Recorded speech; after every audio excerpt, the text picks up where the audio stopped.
여섯 번째 이제 세대주의 두 번째입니다. 지난번에 세대주의 한 번 했고 두 번째인데 이제 성경 오늘 마태복음 11장 13절 14절 제가 읽어드릴게요. 모든 선지자와 율법이 예언한 것은 요한까지니 만일 너희가 즐겨 받을진대 오리라 한 엘리야가 곧 이 사람이니라.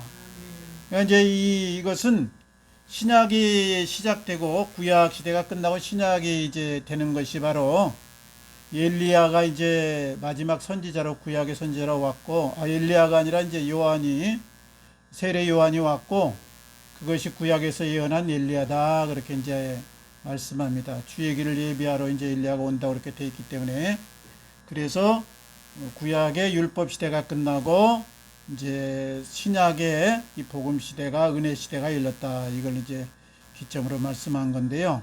성경 해석 방법은 여러 가지가 있는데 크게 보면은 역사적 성경 해석 방법 그리고 알고리즘 성경 해석. 역사적 성경 해석은 이제 본문을 이렇게 중심으로 해가지고 그대로 이제 이 시대적으로 이렇게 내려온다 이것이고, 알고리즘은 뭐 풍요라든가 비유라든가 영예라든가 이런 해석을 말합니다. 근데 이제 개신교와 이 동방정교는 역사적인 이제 해석을 주요로 하고 거기 부수적으로 알고리즘을 이제 첨가하고요. 로마 카톨릭은 이 알고리즘 해석 방법을 주로 쓰고 이제 역사적 해석을 참조로 이제 한다.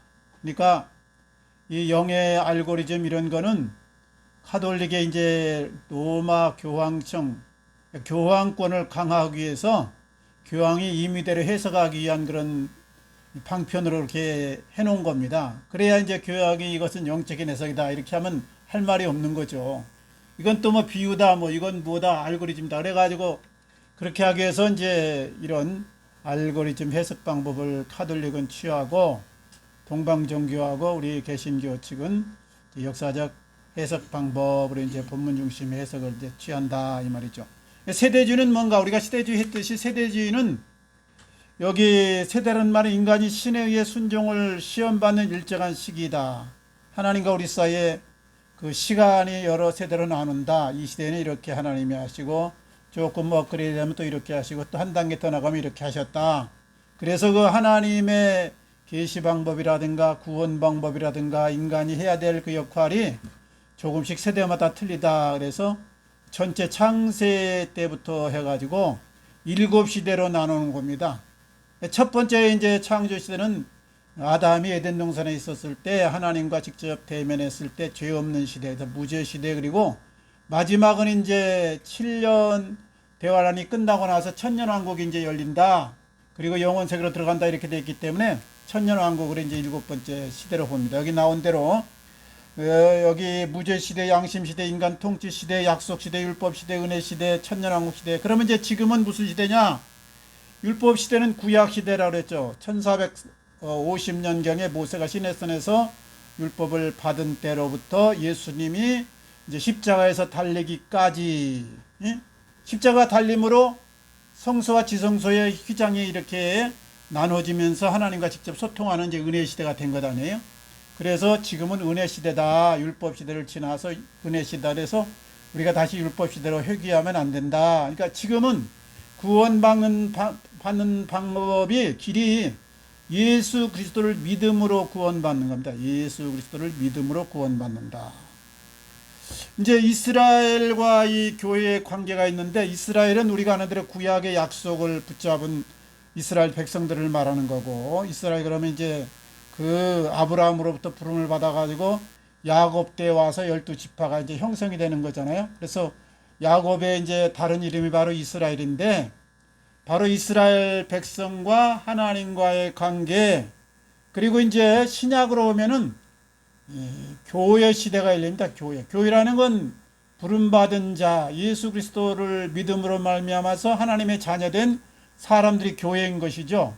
그러니까 이스라엘 구약의 역사와 신약의 이제 성도의 역사, 이 관계를 이제 가지고 이 세대주의에서는 이제 하는데, 이 신학에는 두 가지 큰 흐름이 있어요. 하나가 세대주의가 있고 하나가 대체 신학이 있다. 대체 신학이라는 건 뭐냐면 구약의 역사는 하나님과 이스라엘과 맺은 언약이다. 신약은 우리 전 인류와 예수 그리스도 안에서 믿음으로써 이렇게 전 인류와 하나님과 맺은 언약이다. 그러니까 구약의 역사는 언제까지냐 그러면은 아브라함을 이제 불러가지고 율법 시대가 그 창세기 12장에서 부르잖아요. 그때부터 해서 예수님의 십자가 사건까지 거기까지가 바로 율법 시대고 이스라엘 백성과의 언약 관계가 이제 있었던 시대고 그 이후에는 예수님이 십자가 사건 이후에는 모든 사람이 예수를 믿음으로 율법이나 어떤 뭐 제사나 할례를 통해서 백성이 되는 것이 아니고 하나님 백성 되는 것이 아니고 예수를 믿음으로 하나님의 자녀가 되는 것이죠. 그러니까 구약의 이스라엘 백성을 신약의 예수 믿는 이 교회가 대체했다. 이것이 대체 신학입니다.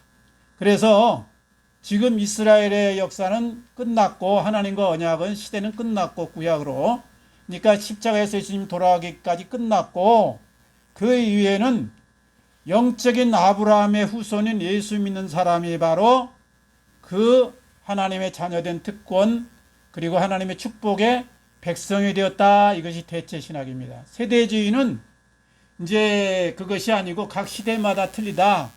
그래서 양심 시대 있고 또 뭐 이렇게 인간 통치 시대 있고 무죄 시대 있고 그리고 율법 시대 지나서 지금 은혜 시대인데 이스라엘과의 언약은 세상 끝날까지 그러니까 천년왕국 때까지 계속 남아있다. 그러니까 이스라엘과의 언약은 지금은 이제 이렇게 이방인의 시대가 되어가지고 교회 시대가 되었지만은 다시 마지막 때에 가면은 이스라엘이 회복되고 이스라엘이 다시 예수를 믿어서 천년왕국의 주인공이 된다. 이게 이제 세대주의예요. 그러니까 이스라엘의 역사가 계속해서 유효하다. 천년왕국까지. 이것이 세대주의의 그 주요 흐름이고 대체 신학은 이스라엘의 역사는 아브라함 때부터 해가지고 예수님의 십자가 사건으로 끝났고 그 이후에는 전 인류와 하나님의 이 백성 전 인류가 하나님과 언약의 관계에서 예수 믿으면 이스라엘 영적인 이스라엘이 된다. 이스라엘 대체했다. 그것이 바로 이제 대체 신학입니다. 그래서 큰 흐름이 이렇게 두 가지가 있고요. 이제 이스라엘과의 관계에서 세대주의는 이 하나님의 역사 섭리와 이스라엘과 교회가 다르게 해진다. 그러니까 신약은 교회 시대고요. 구약은 율법 시대이면서 이스라엘과 언약 관계잖아요. 그러니까 이것이 이스라엘과 언약 관계는 폐기되지는 않았다. 대체 신학에서는 이제 폐기된 걸로 보고 유대인도 예수 안 믿으면 구원을 받지 못하고 하나님에게서 떨어져 나간다. 이것이 대체 신학인데요. 이 세대주의는 이스라엘은 영원히 하나님의 자녀다. 그래서 나중에 지금은 예수를 소수만 믿지만 대대적으로 7년 대환란을 통해서 회심하는 역사가 있어서 천년왕국의 주인공이 결국은 이스라엘 백성이 된다. 이것이 이제 이 세대주의의 이제 특징이에요. 다른 점이. 그래서 이제 이 기독교 시대로 지금은 이제 그때까지 기독교 시대죠. 그 다음에 이스라엘은 잠정적으로 예수를 안 믿고 지금 흩어져 있는 상태고 일부 소수만 지금 예수를 믿는 것이죠. 근데 사실은 이제 이스라엘은 그런다고 해서 완전히 구원받는 거 아닙니다. 지금 시대에는 예수를 믿어야 구원 얻는 거예요, 이거는. 그러니까 이스라엘 백성 중에서도 구원 얻는 사람이 있고 못 얻는 사람이 있죠. 근데 예수 믿는 사람은 구원 얻고 예수 안 믿는 사람은 구원을 못 얻는다. 근데 마지막에 가서 7년 태환을 통과하면서 이스라엘이 다시 회복돼 가지고 대대적인 회개가 민족적인 회개가 있어서 천년왕국의 주인공이 된다. 이것이 이제 세대주의의 그 특징입니다. 세대주의의 이제 종말론 개괄적인 건 7세대 지난번에 했기 때문에 이제 이 세대주의 종말론은 어떤가 하면 세대주의는 이제 이 성경 해석을 문자 그대로 이렇게 받는 거예요. 그러니까 원래 모든 이 언어라든가 글이라든가 이런 성경이라는 것은 문자가 원뜻을 전하는 것이다. 문자를 갖다 영적으로 해석해 버린다거나 어떤 비유로만 봐버리면 왜곡될 수 있다. 그래서 문자적으로 그대로 보는 현해가 바로 이 세대주의의 특징입니다. 그래서 이제 구약의 그 예언이 천년왕국 시대에 그대로 문자적으로 이루어진다. 그리고 이스라엘을 이제 구분해서 천년왕국에서 성취된 예언은 천년왕국에서 다시 회복되는 역사는 이스라엘 구약에서 약속한 이스라엘 백성에 해당되고, 일부 환란을 통과한 사람들이 바로 천년왕국의 주인공이다. 그러니까 주요 백성은 누구예요? 천년왕국의 이 역사는 하늘의 천년왕국이 아니고 이 땅이 이제 다시 회복돼 가지고 옛날 에덴 동산처럼 그렇게 회복된 동산이 되는데, 이때 주인공은 이스라엘 백성. 그러니까 이스라엘 백성 중에서 회심한 이스라엘 백성을 말하는 거죠. 그 사람과 환란을 통과한 일부 성도들이 그 백성이 되어서 육신적으로 결혼하고 자녀를 낳으면서 우리 천국의 그 하나님의 계획된 숫자를 다 채우게 된다.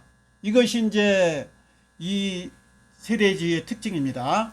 대체 신학은 이스라엘의 존재를 예수님의 십자가 사건까지만 인정하고, 그 외에는 이제 이스라엘이나 무슨 이방이나 구별이 없어져서 예수 믿으면 영적인 이스라엘이고 예수 안 믿으면 이제 끝난 거다. 그래서 이제 아브라함과 약속할 때 하늘에 이제 별과 같고 뭐 땅에 모래 같다.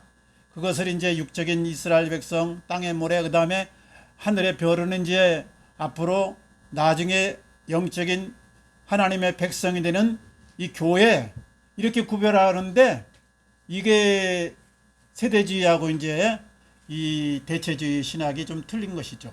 그래서 이제 여기 이스라엘이 이제 교회는 환란 시작 전에 들려 올라간다.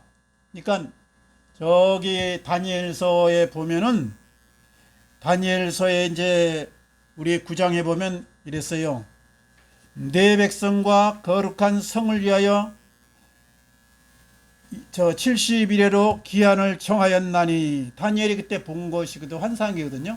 그러니까 미래에 대해서 이제 본 것이에요. 그래서 마지막 때에 지식이 더해지고 왕래가 빨라진다 그러면서 하나님께서 이 종말에 대한 예언을 다니엘에게 그러니까 보여주신 것이요. BC 대략적으로 한 5, 600년 전 얘기인데, 그때 이제 지금으로 말하면 한 3000년 후에 될 일을 말이죠. 그 당시로 말하면 한 2500년에서 3000년 후에 될 그 종말의 사건을 보여준 것이죠. 그러니까 이 사건에서 이제 한일회가 또 나와요. 그러면서 69일회가 지나고 한일회 동안에, 그럼 한일회 동안에 언약이 있을 것이고, 언약 중간에 3년 반이 지나면 언약을 파기할 것이다. 그래서 이제 이 한일회를 바로 뭐 그 전에 69일회가 지나고 해제가 뭐 끊어지고 뭐가 끊어지고 그러잖아요. 그래 예수님의 십자가 사건으로 봅니다. 그거를. 그리고는 한일회가 바로 7년 대환란, 우리 주님이 오시기 직전에 있을 그 전에 있을 7년 대환란으로 보는 거예요. 한일회를. 그러니까 69일에는 그동안 이제 쭉 와가지고 예수님의 십자가 사건까지를 말하고, 그 다음에 이제 이 공백기가 있다가 마지막 한일회 7일간 이제 이게 되는 것이 7년 대환이다, 이렇게 보는 것이 세대주의예요, 세대주의. 그래서 이제 이 천년왕국과 관련해서는 두 가지가 있는데, 전천년설이 있고 크게 보면 세 가지 있어. 원래는 전천년설, 후천년설, 무천년설. 근데 이제 전천년설은 뭐냐면은 예수님 재림에다가 이게 초점을 맞추는 거거든요.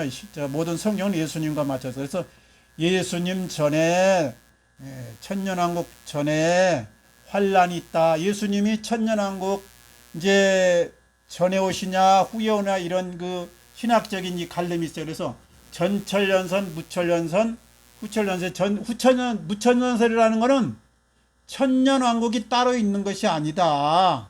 응? 이 계시록에 보면 천년왕국에 대한 이야기가 여러 번 나옵니다. 한 대여섯 번 나와요, 이게. 천년 동안 왕노를 다르다, 뭐 천년이 차기까지, 뭐 그 다음에 천년이 참에, 뭐 저기 사탄 마귀가 노임을 받고, 뭐 곡과 마곡의 전쟁이 있고, 이런 얘기가 나오잖아요.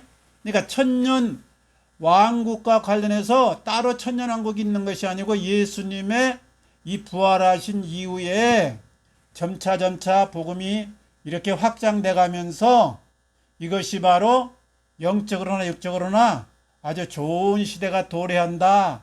그것을 상징적으로 천년으로 쳤다. 이것이 무천년설이에요. 그러니까 천년이 따로 기간이 있는 것이 아니고 예수님이 부활하신 다음에 복음이 세계로 확산되면서 영적으로 열린 사회가 되고 하나님과 소통하게 되고 영육간에 복받는 시대가 온다. 이것이 무천년설이고, 이제 저 전천년설이, 후천년설이라는 건 뭐냐면 그 시대가 한참 지나서 끝에 가서 아주 황금기 같은 천년이 따로 온다. 그러니까 지금 천년을 이제 이 물리적인 천년으로 보는 거예요. 그럼 후천년설이라는 것은. 그래서 그 날짜를 계산해 갖고 해놓는 건데, 요거는 이제 지금은 없어졌습니다. 왜냐하면 그렇게 될 줄 알았는데 1차, 2차 대전을 겪으면서 너무나 세상이 황폐화되고 사람들이 죽으니까 무릉도원은 오지 않는다. 사람들이 더 악해지면 악해졌지. 이걸 실감했기 때문에 이제 후천년설은 싹 들어가 버려서 지금은 이제 후천설이 없어. 그러면 이제 지금 남은 거는 뭐예요? 이제 무천년설하고 전천년설이 남아 있는 거죠. 그러니까 무천년설은 따로 있는 것이 아니고 예수님 십자가 이후에 복음이 확산되면서 영적으로 육적으로 풍요로운 삶을 누리는 시대가 바로 영적인 천년왕국 시대다, 이런 걸 말하는 거고, 이 전천년설은 이거는 천년왕국이 그대로 있다는 거예요. 그러니까 마지막 백보자 심판 직전에 천년 동안 이 땅에서 우리가 물리적인 999년 그 다음에 천년 이렇게 딱 기간을 산다는 거예요. 그러면서 아이를 낳고 천국 백성을 확보하는 그 기간이다. 그때는 이제 100세에 죽는 나이가 뭐 어린아이겠고 그런 말이 나오잖아요. 또 뭐 사자가 뭐 독사의 뱀 어린아이가 뭐 이렇게 손을 놓고 장난치고, 뭐 사자가 뭐 소처럼 뭐 풀을 먹고, 그게 천년왕국을 말하는 것이다. 딱 이제 시간적인 천년을 말하는데, 그때 주요 백성이 바로 이스라엘의 회심한 백성이고, 그 다음에 남은 자들 환란을 통과한 성도 일부가 거기에서 백성이고, 그 전에 있던 사람들은 이제 우리 예수 믿고 이제 이렇게 죽은 사람과 그 다음에 휴거 성도가 있어요. 그러니까 그 천년왕국에는 이제 역사적인 전천년설하고 그 다음에 세대주의 전천년설이 있는 거예요. 그러니까 세대주의 전천년설은 7년 대환란 전에 휴거가 있다. 7년 대환란이 오기 전에 휴거를 하고 공중에서 7년 동안 우리는 혼인잔치를 하고 주님과 더불어서 그동안에 이 지상에는 7년 동안 극심한 환란이 있다. 이것이 세대주의 전천년설이에요. 그리고 이제 역사적인 전천년설은 아니다. 우리는 7년 대환란을 모든 교회가 다 통과해야 된다. 그리고 주님이 오셔가지고 그때 휴거가 된다. 환란 통과를 한 성도들이, 믿음을 지킨 성도들만이, 짐승의 표를 받지 않는 사람들만이 휴거를 해서 공중에서 7년 동안 주님을 이제 7년 대환란이 끝나고 나서 맞는다. 이것이 이제 역사적인 전천년설이에요. 그런데 제가 이제 이걸 다 들어보니까요, 이렇게 신학적으로 확립하는 걸 다 보니까 이게 전부 다 맞는 부분이 있고 조금 의심되는 부분이 있고, 다 주장은요 다 자기가 맞다고 주장합니다. 근데 이제 옛날에 이 종교개혁을 일으켰던 여기 루터라든가 칼빈 같은 경우에는 이제 이 요한계시록에 대한 것은 기록을 안 했어요. 왜냐하면 너무나 그 당시에는 이게 현실적으로 이루어지지도 않고 어렵기 때문에 이 주석책이 없어요. 그래서 이제 정확하게 종말론에 대해서는 이야기를 안 했지만은 대부분 이제 그 견해가 역사적인 이제 이 무천년설에다가 이제 초점을 맞춘 겁니다. 천년이 따로 있는 것이 아니고 예수님께서 이렇게 오셔서 부활하신 다음부터 점차 복음이 확장되면서 영적으로 역적으로 풍요로운 좋은 시대가 되면서 이것을 영적으로 천년왕국으로 본다, 이렇게 하는 거예요. 그 다음에 이제 역사적인 전천년설은 현재 이제 누가 주장을 많이 하냐면 손기철 장로님이라고 있어요. 그분도 참 성경 잘 가르쳤는데, 그분이 환란을 통과하고 거기서 살아남은 자들이, 환란 통과한 성도들이, 순교당한 사람도 물론 있는데 거기서 이제 들림 받아가지고 휴거가 되고 그 다음에 이제 천연가옥에 이제 들어간다. 이것이 역사적인 이제 전천전설이고, 그 다음에 또 하나 이제 세대주의 전천전설은, 세대주의는 이제 미국에서는 거의 세대주의가 이제 이 침례교 이 교리의 그 전반적인 그 주류가 다 이 세대주의입니다. 그러니까 세대주의가 나쁜 건 아니고 맞느냐 틀리냐 하는데 100% 맞을 수도 있고 또 일부는 맞고 일부는 틀릴 수도 있어요. 전천전설도 마찬가지예요. 이것도 일부 맞을 수도 있고 틀릴 수도 있는데, 그 정동수 목사님이 요즘 많이 이제 킨제이스 뭐 성경 주장하고, 그리고 이 세대주의 이제 이 저기 천년설을 주장하는데, 세대주의는 환란 통과 직전에, 그러니까 적그리스도가 나타나기 직전에 성도들이 휴거를 하고, 휴거를 하면 어떻게 했어요? 운전하던 분은 이제 운전사가 갑자기 없어져 버리고, 비행기 조종사가 휴거를 그러면 조종이 이제 안 되니까 추락을 하고, 이런 사건이 일어나고, 그 다음에 이스라엘과 이 적그리스도 간에 평화족이 이제 7년간 맺어진다. 그리고 전 3년 반에는 이스라엘 성전이 회복되고, 그러니까 지금 이스라엘이 국호도 회복하고 나라도 회복하고 백성도 왔는데, 딱 한 가지 안 된 게 지금 성전이 완성이 안 됐거든요. 거기 지금 회교 성전 도움이 있어요. 그러니까 싸움이 나기 때문에 지금 못 짓고 있는데, 이제 이스라엘 백성이 그 다시 성전을 치우면서 거기서 제사를 다시 행하고, 그리고 옛날 구약처럼 그렇게 그대로 성전이 복귀가 된다.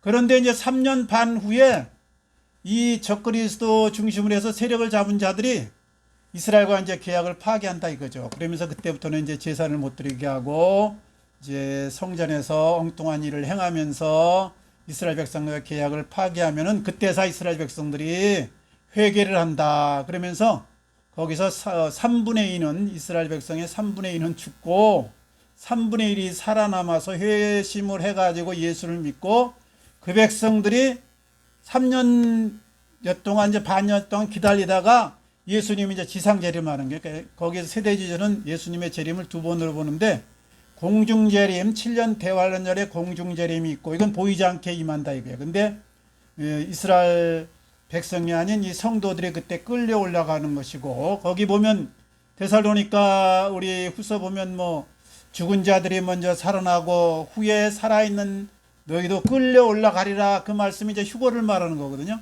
그러니까 휴거에 대해서는 모든 학설이 다 일반적으로 동의를 하는데, 이제 7년 대환란전에 휴거를 해가지고 공중에서 7년 동안 주님과 신혼잔치를 하고 있으면 영적인 신혼잔치죠. 그러면 7년 대환란이 지상에서는 이제 계속된다. 그것이 이제 이 세대주의 전천전설이에요. 그리고 역사전 전천은 7년 대환란을 우리 교회도 예수님이 공중 휴거는 그 끝난 다음에, 휴거 끝난 다음에, 아니 저기 7년 대환란 끝난 다음에 있는 것이지 바로 있지는 않다.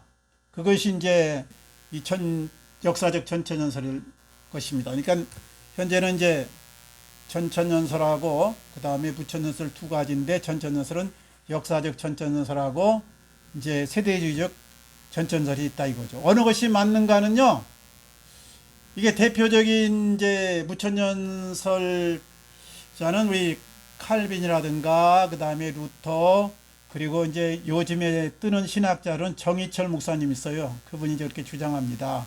성경에 이렇게 따로 있는 것이 아니고 지금 이 시대가 천년왕국 시대로 이제 가고 주님이 휴거가 있고 그 다음에 이제 재림이 온다 이렇게 말씀하고, 역사적 전천전은 이제 손기철 장로님이 그렇게 주장해서 그분들 뭐 이렇게 유튜브 조회수가 보통 100만 명 그렇게 다 됩니다. 다 그래, 다 그래.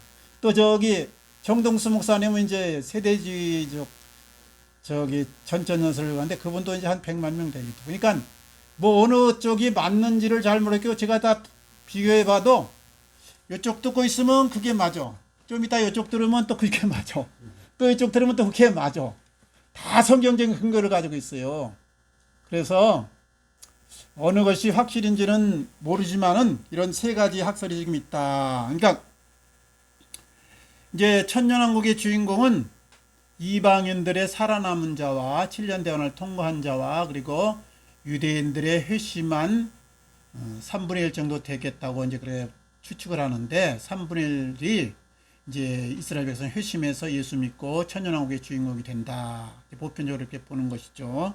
그리고 천년왕국 기간에는 지상에서는 이제 천년왕국이 있고 또 천상에 그대로 있다가 마지막에 이제 예루살렘 성이 내려오는 걸로 되어 있어요. 그 다음에 이제 천년 후에는 천년이 끝날 즈음에 곡과 마곡의 전쟁이 나오는 거죠. 그러니까 이 곡과 마곡의 전쟁도 몇 가지로 나누는데 이제 세 번 있다 이렇게 하는 분도 있고 한 번 있다 이렇게 하는 분도 있죠. 세 번 있다는 분은 어떤 거냐면 7년 대환란 직전에 적그리스도가 나타나서 이제 곡과 마곡과의 전쟁이 나오잖아요. 그게 이제 아마겟돈 전쟁이고 무기또 전쟁이고 똑같은 것인데요. 곡과 마곡 그러면 이제 러시아나 이쪽 중국 쪽에서 이제 가는 쪽을 말하는 거거든요. 그러니까 이 세력이 이스라엘 백성을 완전히 이제 전멸하기 위해서 그곳으로 모이는데 그것이 첫 번째 무기또 전쟁, 아마겟돈 전쟁, 곡과 마곡의 전쟁이다. 같은 말이에요. 세 가지가 다. 이제 전쟁이 있겠고 그때 이스라엘이 전몰하게 생겼는데 적그리스도가 나타나서 이스라엘과 7년간 조약을 맺는다. 평화조약을 맺는다. 그러니까 성전을 복구해 주면서 이스라엘을 달래면서 이쪽도 달래면서 예? 그리고 그때 이제 두 번째는 이제 이 곡과 마곡의 전쟁이 예수님께서 이제 이 7년 대환란이 이제 3년 반 동안은 그대로 이제 이스라엘과의 조약을 지키는데 3년 반이 끝나고 나서 이제 변개를 한다고 그랬죠. 적그리스도가. 이제 완전히 자신이 이제 신과 같이 되고 이스라엘 백성들을 복종을 시키니까 이스라엘 백성이 반발하는 거죠. 그래가지고 다시 싸움이 일어나는데 그때 3분의 1은 살아남고 3분의 2는 이스라엘 백성이 죽는다. 그래서 이제 다 이제 이스라엘이 전멸하게 생겼는데 그때 예수님이 나타나가지고 이제 곡과 마곡의 전쟁을 벌여서 이스라엘이 다 죽게 생겼는데 그때 예수님이 지상재림을 한다. 이게 세대주의 지상재림을 해가지고 이스라엘의 3분의 1을 천년왕국으로 이제 데려간다. 이거거든요. 그러니까 적그리스도가 그때 이제 잡히는 것이죠. 끝난다. 적그리스도가 이스라엘 완전히 멸절하려고 했는데 반대로 예수님의 지상재림으로 인해서 이 적그리스도가 이제 멸절당하고 세력이 멸절당하고 이스라엘 백성 3분의 1 남은 사람들이 천년왕국으로 들어간다. 그리고 이제 마지막이 아마겟돈 전쟁, 무기또 전쟁, 곡과 마곡의 전쟁 똑같은 말인데 마지막 이제 3차는 천년왕국이 끝날 때에 사탄이 잠깐 놓인다고 그랬잖아요. 그러면 천년왕국 때 태어난 사람들은 아직까지 이런 그 시험이나 유혹을 받은 적이 없어요. 그때는 이제 사단이 무저갱에 이제 갇힌 1000년 동안 무저갱에 들어가서 이제 이렇게 갇혀 있기 때문에 시험과 유혹이 없었는데 끝에 잠깐 놓인단 말이에요. 그러면 그때 태어난 사람들이 미혹을 받아가지고 다시 이제 하나님의 성, 그 옛날에 이스라엘 백성들 그리고 하나님의 백성, 하나님의 식의 군대하고 싸움을 벌인다. 예?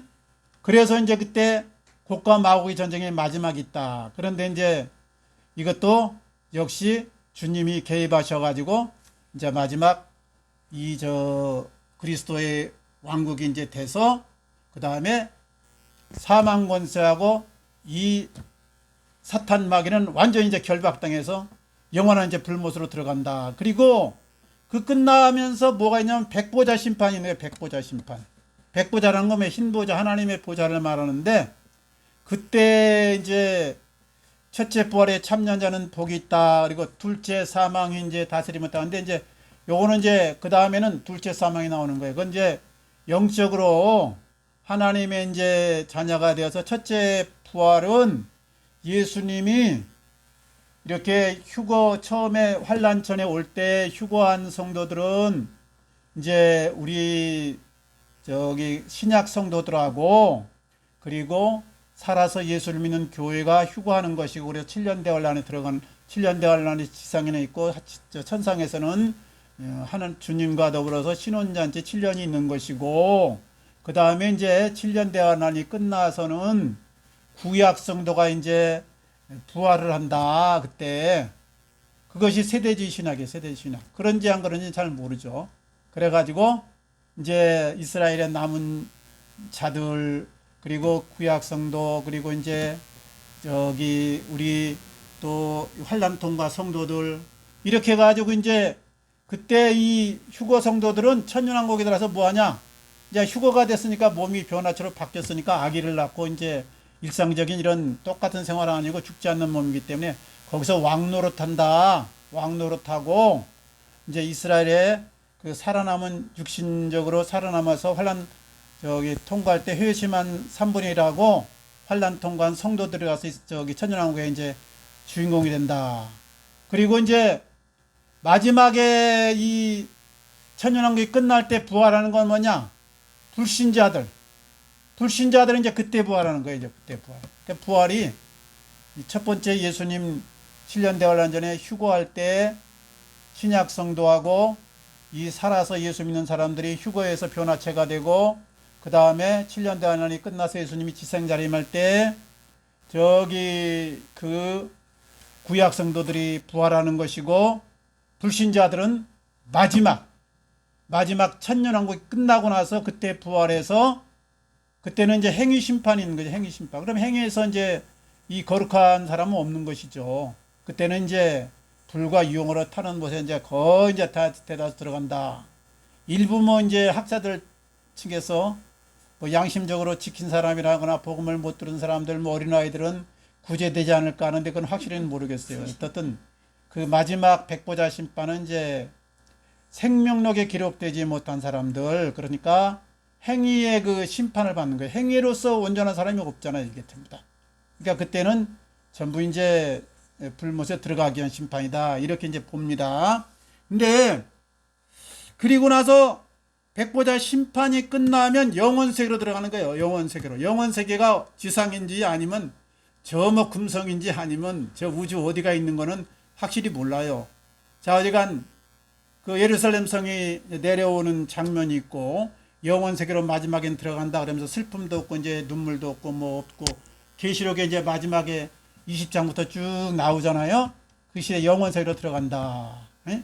그때는 이제 저기 백보자 심판 때는 지금 우리가 죽으면요 어디로 가냐면은 믿는 사람은 낙원에 가 있는 거예요. 낙원에. 믿는 사람이 죽어서 딱 가 있으면 낙원에 가 있다. 이 말은 육체는 흙으로 들어가 있고 그러니까 화장을 했거나 땅속으로 들어가 있는 것이죠. 그리고 영혼은 주님과 함께 있는 것이 낙원 상태예요. 이게 낙원 상태. 그 상태가 어떤지는 정확하게 모르는 거예요. 근데 좌우지간 평온하고 즐겁고 그리고 안전한 곳이다. 이런 개념으로 이제 돼 있고 그 다음에 불신자들이 죽으면 어디로 들어가느냐? 음부로 가는 거예요. 음부로. 그래서 예수님이 그 강도에게 오늘 내가 나와 함께 낙원에 있으리라 이렇게 표현하잖아요. 낙원에. 주님 품에가 있는다 이거죠. 그리고 불신자들은 음부에 가 있는 거예요. 음부에. 그래서 나사로와 이제 그 부자의 비유에서 이제 음부에서 이제 고통당하는 그 부자가 나오는데 그 지옥이나 그러면 천당은 뭐냐? 이제 이 교파마다 약간씩은 틀린데 우리 장로교 개념에서는 천당은 마지막에 백보자 심판 끝난 후에 육과 영이 결합된 상태예요. 그러니까 부활체 같이 먹어도 배 안 부르고 안 먹어도 배고프지 않는 상태. 그리고 벽도 마음대로 통과하고 뭐 시간과 공간에 제약을 안 받는 상태. 그러니까 엘리야 부활한 이제 저기 하늘로 승천한 에녹이나 이제 엘리야 같은 상태고 예수님이 이제 이렇게 부활한 몸과 똑같은 것이죠. 그 상태는 영과 육이 결합된 상태인데 그 상태로 그러나 배고픔이나 아픔이나 질병은 없는 상태로 영원한 하나님의 나라로 들어가는 것이 바로 천당이에요. 천국. 그것이 천국. 예? 그 다음에 이제 거기서 영과 육이 백보자 심판에서 결합돼 가지고 불신자들이 들어가는 것이 바로 지옥. 그건 육체적인 고통도 그대로 당하는 겁니다. 이게 영적인 고통의 상태도 안 좋은데 육적인 고통 상태는 어떤지 잘 모르겠어요. 같이 육과 영이 결합된 상태로 그대로 불못에 들어가는 거예요. 그때는 사망도 들어가고 이제 이거 사탄도 들어가고 이제 마귀도 다 들어가는 것이죠. 그러니까 그렇게 돼서 영원한 세계로 이제 간다. 이것이 성경적인 보편적인 그 종말론의 이제 핵심입니다. 근데 우리가 이제 여기서 저기 마지막으로 이제 대체 신학과 세대주의 신학을 잘 이해해야 된다. 대체 신학은 뭐라고 해서 이스라엘과 저기 하나님이 구약에서는 맺었고 신약은 온 인류와 하나님이 맺은 것이다. 그래서 영적인 이스라엘이 지금 시대에는 하나님의 자녀다. 이것이 대체 신학이고, 세대주의 신학은 구약에 맺은 이스라엘과의 언약은 천년왕국 때까지 영원 세대까지 변함이 없다.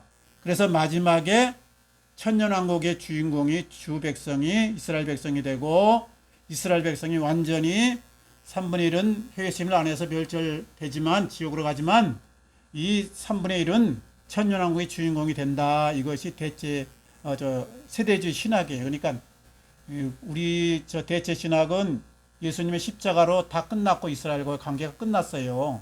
그러니까 이제 더 이상 육적인 이스라엘이 존재가 의미가 없는 거예요. 지금 현재 참고적으로 알아둘 것은 유대인들은요 12지파 14만 4천 명이 계시로 나오는데, 납달리 지파에서 뭐 1만 2천이요, 스불론 지파에서 1만 2천이요, 유다 지파에서 1만 2천인데, 실제는 이스라엘 백성은 다른 지파는 다 없어지고 유대 지파만 남아 있습니다. 유대 지파만. 근데 우리가 아는 대로 역사에서 사마리아 북이스라엘은 아수르에서 다 망해버렸기 때문에 다 호남 민족이 돼서 흩어졌고, 이라크나 이란이나 그 주변으로 흩어져서 없어졌고, 그 다음에 이제 남유다만 남아있다가 586년에 바빌론의 포로가 되면서 원래는 이제 요셉의 동생 베냐민하고 그 다음에 이제 유다 넷째 아들, 야곱의 넷째 아들 유다가 이제 남이스라엘을 이룬 건데, 이 요셉의 아들 베냐민 집파는 우리가 안 대로 이제 사사기에서 이제 멸절됐죠, 사실. 명맥만 이제 다른 여자를 얻어가지고 이제 이어놓은 거기 때문에 실제는 이제 남 왕국은 유다 혈족의 유다 혈족, 넷째 아들 유다. 나머지는 이제 열 지파는 이쪽 북에서 다 이제 혼합이 돼버렸고, 그러니까 유다 지파만 남아있고, 현재 이스라엘 사람들의 경우는 혈통적인 유대인이 아니고 2000년 동안 흩어져가지고 각지로 떠돌이 다니다가 다시 시오니즘이 1900년대 말에 일어나가지고 개인적으로 유대인 갑부들이 땅을 사가지고 그것을 어느 날 딱 우리가 이제 이스라엘다 그리고 1948년 5월 16일 날 선포를 한 거예요. 선포. 그래서 이스라엘 백성이 나라를 선포했을 때 영국이 제일 먼저 지지해줬으며 다음날. 왜냐? 그때 약속을 했거든. 이제 2차 대전 때 물자가 따르니까 이스라엘 갑부들한테 돈을 받으면서 나중에 그 당신들이 원하는 팔레스타인 땅에 국가를 건설하도록 해주겠습니다. 그래가지고 이제 이중 계약을 맺은 거예요. 아랍 진양어도 물자 받으려고 독립해주겠다. 또 이쪽 이스라엘 백성 그 남은 유대인들에게도 또 약속해가지고 그래서 이중 계약을 맺어가지고 거기에 팔레스타인하고 옛날 블레셋이죠. 팔레스타인 말이 그게 이스라엘하고 같이 거기서 거주하게 된 겁니다.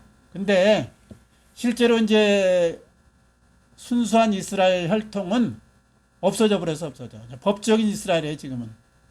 우리가 뭐 이디오페 백성들 살기 힘드니까 나 유대인입니다. 옛날 뭐 솔로몬 왕때 시바 형의 후손입니다. 그래가지고 등록하고 가서 받아주고 또 뭐 러시아 쪽에서 또 살기 힘드니까 우리 유대인입니다. 그럼 또 받아주고 이래가지고 지금은 순수한 혈통이 대략적으로 한 20% 30% 정도고 나머지는 법적인 그러니까 이민 정책을 통해서 받아들인 이스라엘 사람이다 이렇게 보는 견해가 이제 주류예요. 그러니까 순수 혈통은 거의 없어졌다고 이제 보는 거죠. 그래서 이스라엘이 다시 회복되어서 한다 이것이 뭐 1948년 5월 16일 날 독립을 해서 다시 무화과나무 잎사귀가 뭐 연화해지고 또 이렇게 잎을 내는 걸 보면 여름이 가까운 주님이 재림 가까웠다. 그 말이 실제적인 이스라엘 독립을 가르친다는 견해도 있고 이건 세대주의는 그렇게 봐요. 근데 이 다른 신앙에는 그거하고는 관계없다.